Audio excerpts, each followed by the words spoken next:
All right, so this virtual meeting between the leaders of the US and China set to get underway in several hours.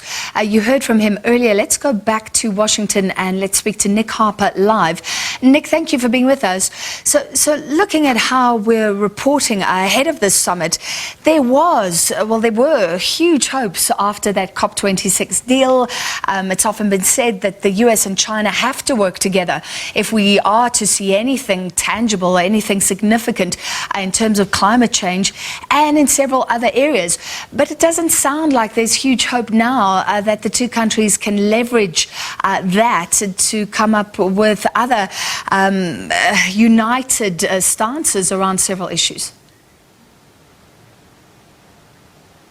Yeah, you're right, Francis. There was that hope, especially on climate change. There was that surprise announcement at COP26 in Glasgow just last week when both China and the US said that they would work together to push ahead with emitting carbon dioxide emissions. It was a pledge that we didn't expect, but it seems as if really that is the headline.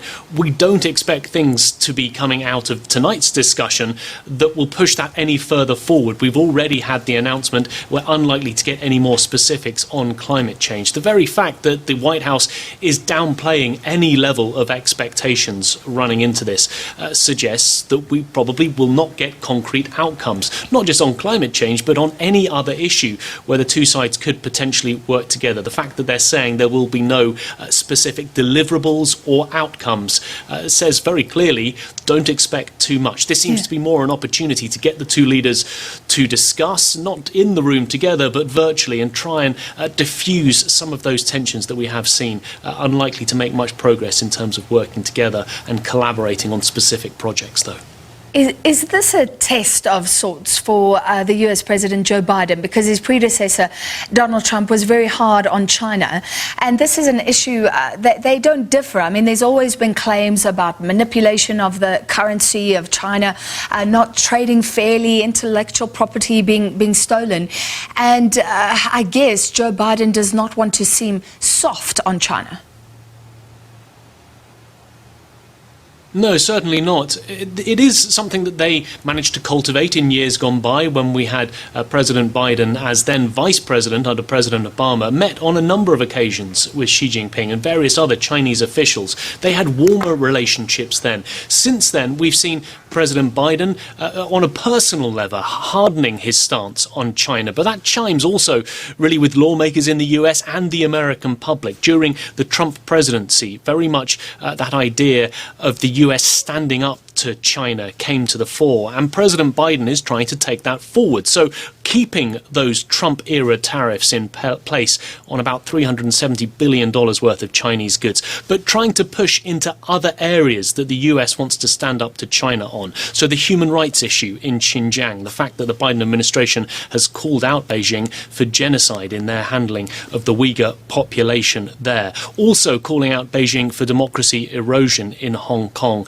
So President Biden doesn't want to seem soft. He wants to remain hard, but he also wants to push things a little bit further and take some of those issues that President Trump didn't deal with and put them before President Xi. The White House saying that he will be clear and candid with those concerns that the US has. And there's sticking points around trade. Also, you mentioned the South China Sea.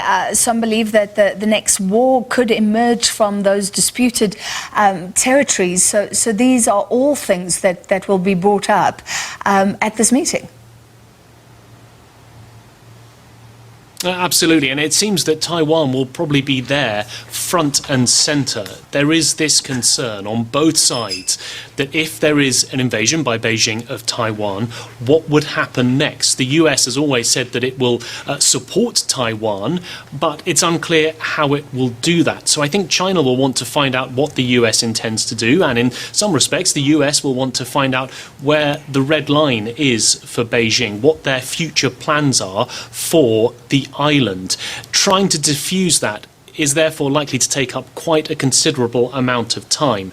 And that is something that seems to be concerning investors and traders on Wall Street today. The fact that the two big economic issues between the two countries, that's tariffs and supply chain issues, are likely to be taking a back seat. A White House official, in briefing reporters in the last 12 hours or so on what to expect from this meeting, essentially said that those two big economic issues are unlikely to come up. He doesn't see any progress on supply chain issues or on tariffs. Instead, Taiwan and the fear of what may happen and trying to diffuse any sort of miscalculation from both sides is something that's going to be much more central to discussions between these two leaders.